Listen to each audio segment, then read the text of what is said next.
Hyderabad central university దేశంలోనే పార్లమెంట్లో bill పెట్టి మరీ ఏర్పాటు చేసిన ఏకైక యూనివర్సిటీ ఇది.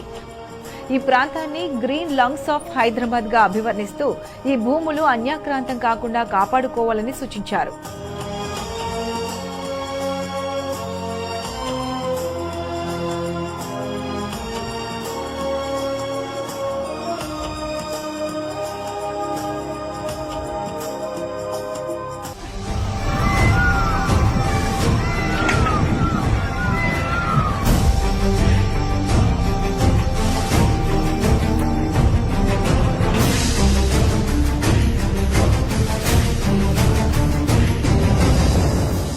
ఇక హైదరాబాద్ సెంట్రల్ యూనివర్సిటీ క్యాంపస్ లో పోలీసుల అరాచక పర్వం, యూనివర్సిటీ భూములు కాపాడుకోవడం కోసం గలమెత్తిన విద్యార్థుల పట్ల కాంగ్రెస్ సర్కార్ రాక్షసత్వం, అమ్మాయిలను సైతం జుట్టుపట్టి లాక్కెళ్లిన దాష్టికం.